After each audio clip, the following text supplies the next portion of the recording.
Hey, everybody. I'm Chris Metzler here, one of the programmers with SF DocFest. For the last 23 years, we've been bringing some of the most interesting, unusual, irreverent, and important documentaries from around the world to the Bay Area.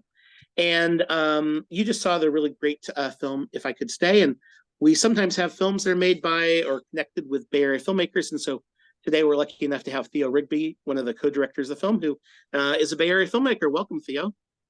Hi there. How are you?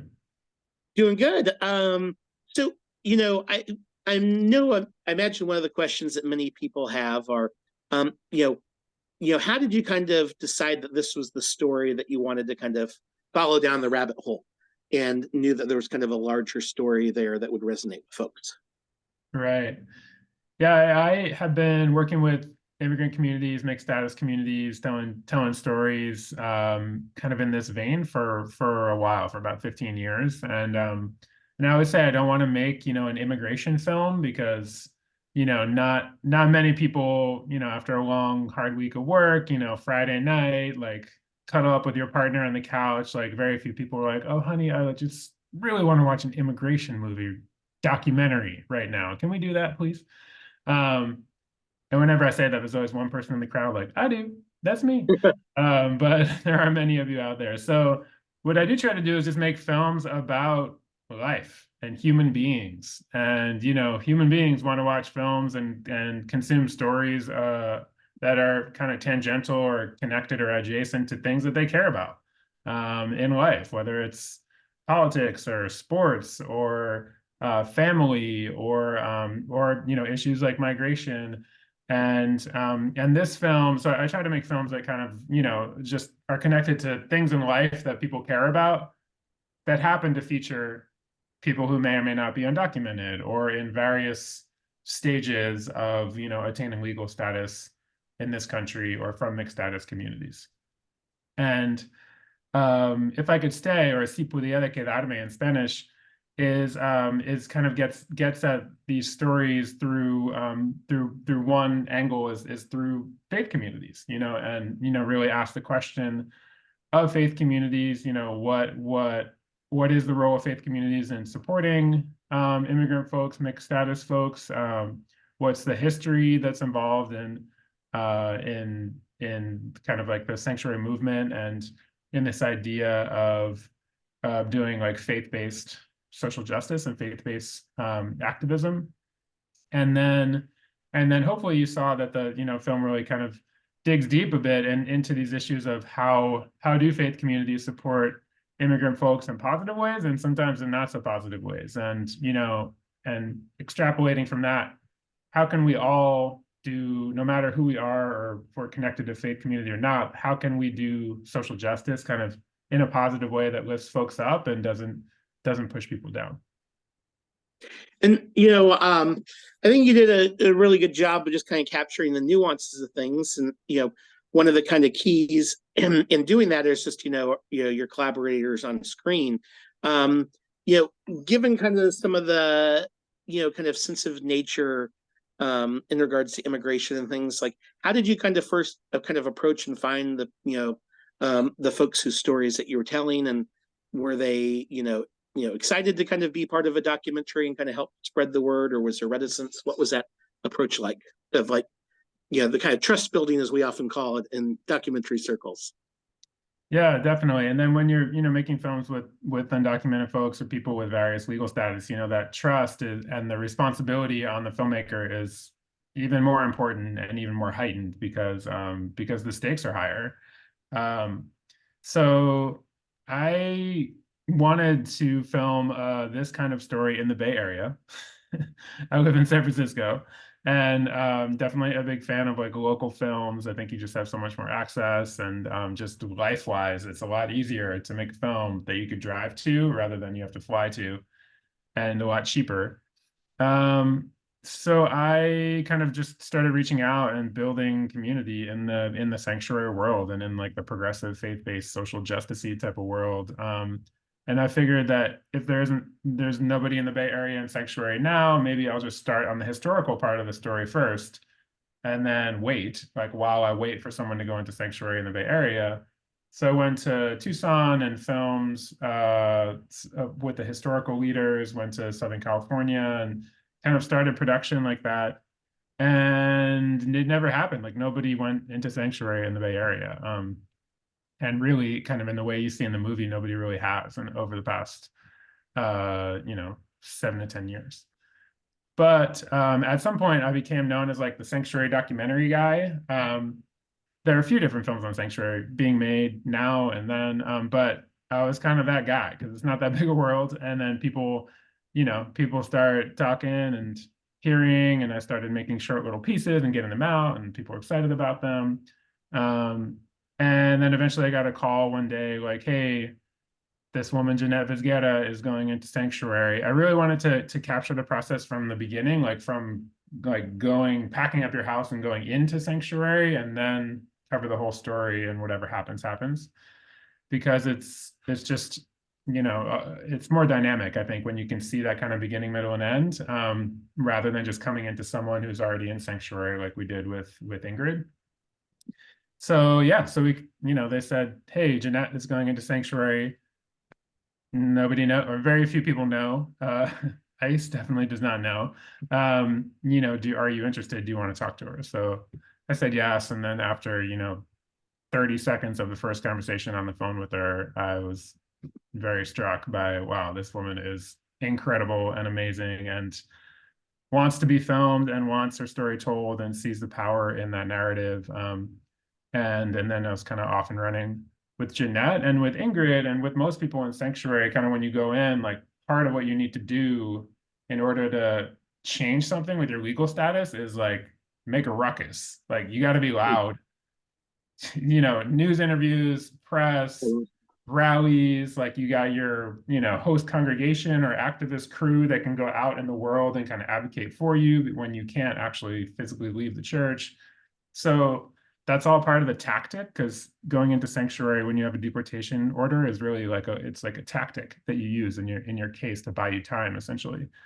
And usually part of what you want to do during that time is kind of be loud as possible and make your case. So yeah, everybody involved was very very willing and very excited to have their story told in kind of accurate, positive ways. Wow. And so kind of speaking from the kind of filmmaking perspective, right? Is it what was your kind of going into it, kind of your aesthetic approach, and also just filmmaking approach, and how much of it was based on some of the kind of limitations of the way you need to film versus the way that you as a filmmaker wanted to kind of craft and visualize the story? Yeah, thank you for including that limitations piece and that dynamic, because that's every film made by every filmmaker, no matter what the budget, no matter how famous. It's like what what kind of how does the film represent like that, that meeting of your expectations and your vision and the actual reality of what you could do in the moment. Yeah, this was making this is shot in Denver and Boulder, and we had very little funding to no funding for most of the production, and it was a very small crew, and it's like a longitudinal character-based documentary. So you're following the lives of these people, and you're not close to them and don't have very much like money or ability to hire other people to cover that. So it's challenging. And it was a really the biggest challenge was like, how do you make this decision of when to go?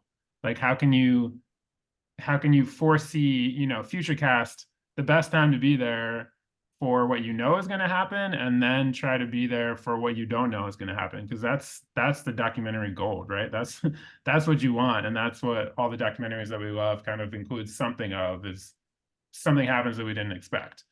And a lot of times that just happens by just being there and just spending that time and like being in community and supporting and just being present. And a lot of my trips were like fly there Saturday night, film Saturday, film all day Sunday, and then fly back like the last Oh, wow. flight on Sunday so I could be home to take my daughter to school on Monday morning.